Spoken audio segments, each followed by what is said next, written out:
Time for Focus, and today we have a report on violence against Christians in Pakistan after an attack by the Taliban on Easter Sunday claimed dozens of lives. It was the latest in an escalating number of attacks on Christians in Pakistan, where they are the second largest minority group, representing about 2% of the population. Taha Siddiqui reports from Lahore.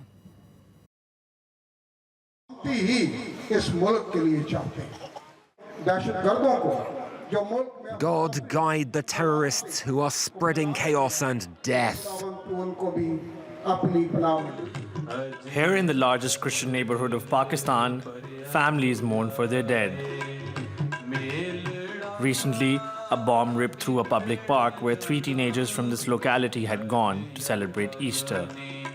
The Pakistani Taliban claimed responsibility for the suicide attack, which left over 70 people dead, including the son of Fawzia and Petrus. The security situation isn't good for us.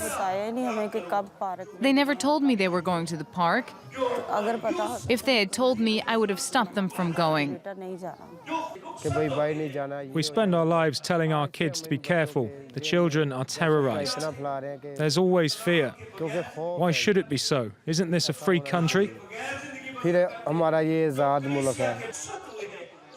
Attacks against Christians have been on the rise in Pakistan. Last year, suicide bombers attacked 2 churches in the same neighborhood. But authorities insist that religious minorities are not specific targets. Dr. Heather Ashraf was one of the first police officers who arrived on the scene.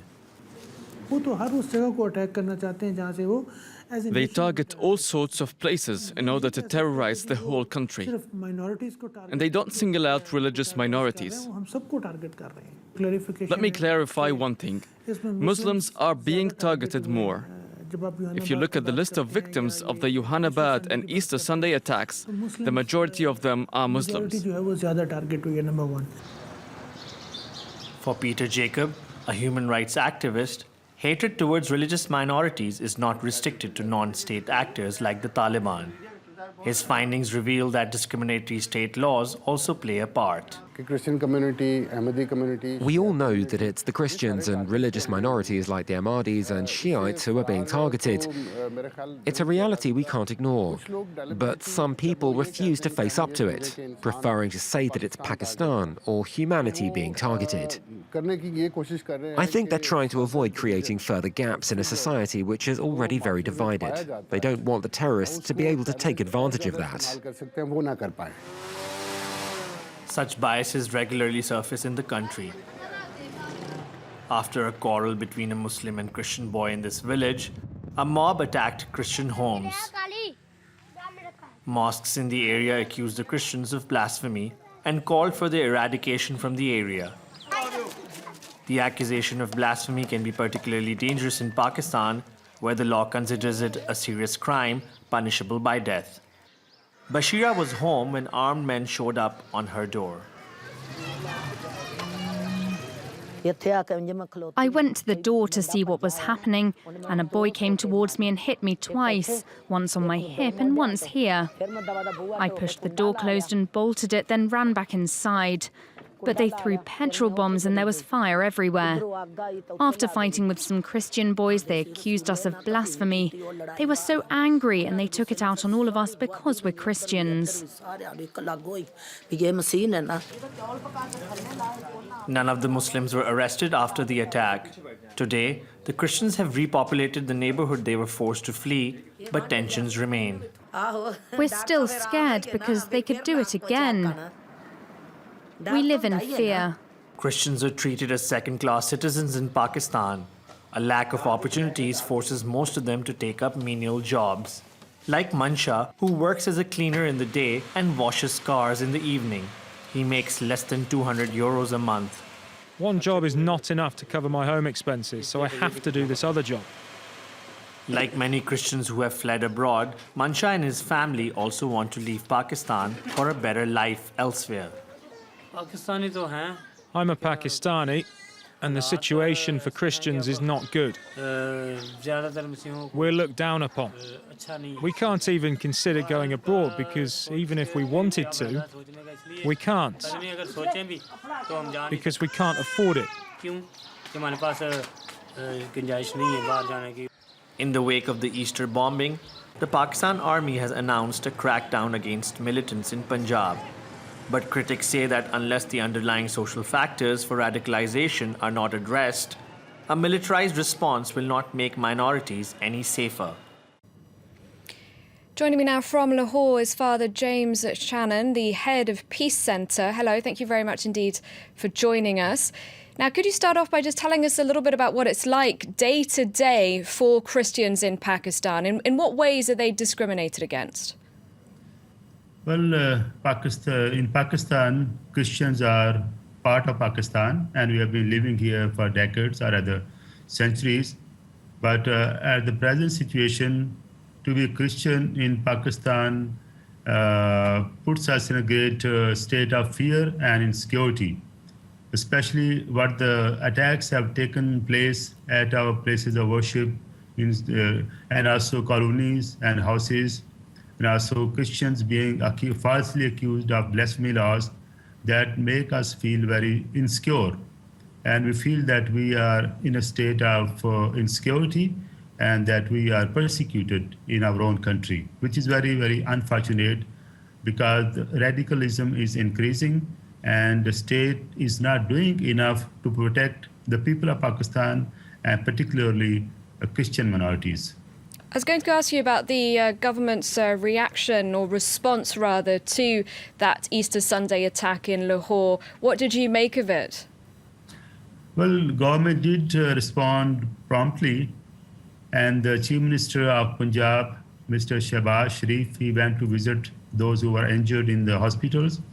Also, Prime Minister of Pakistan, Nawaz Sharif, he also went there. And this Easter attack was primarily to target Christians who were celebrating Easter, who were celebrating the joy of Christ who has risen from the dead.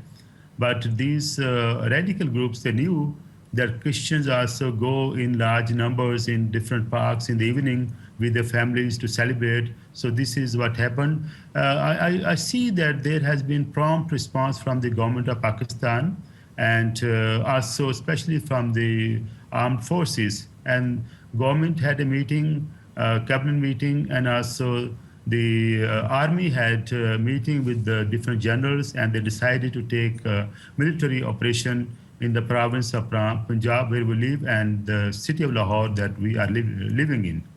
Lahore has been targeted again and again by the militants.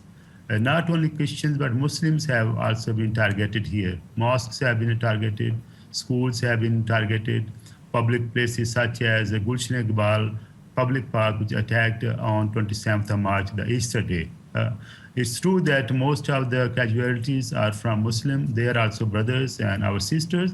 And this attack is an attack against humanity. Had the government taken enough security measures, such an attack could have been avoided. Well, they're now taking military action, but if you, on a community level, do you believe that what needs to be done is more interfaith dialogue? Of course, there is a great need of interfaith dialogue, and I am involved in this interfaith dialogue for the past 30 years, and several interfaith groups have gone to the site and they have offered prayers. I can give you the example that on 2nd of April, at 3 p.m., there was a press conference organized by the Muslims, the Grand Imam of the Badshahi Mosque in Lahore, Maulana Abdul Khabir Azad. And he invited Christians and Hindus and Sikhs to have a joint press conference to condemn this act of terrorism and also to assure that we must live in harmony and peace in Pakistan. And in the evening on 2nd of April, Peace Center and URI, which is another organization, I am the coordinator of URI in Pakistan. We organized interfaith memorial service for the victims of bombing at Easter. And there were about 100 people who came here. There were Muslim religious leaders, there were scholars, there were Christians, there were Hindus from different fields of life. And all of us, we observed about 2.5 hours. We offered prayers and condolences. And we vowed that we will keep on working for peace and harmony. Because unless we work for I'm sorry to peace and interrupt. harmony, We're running yeah, out sure. of time, and I just wanted to ask you, you said recently that changing the mindset of radicals is difficult but not impossible. What did you mean by that?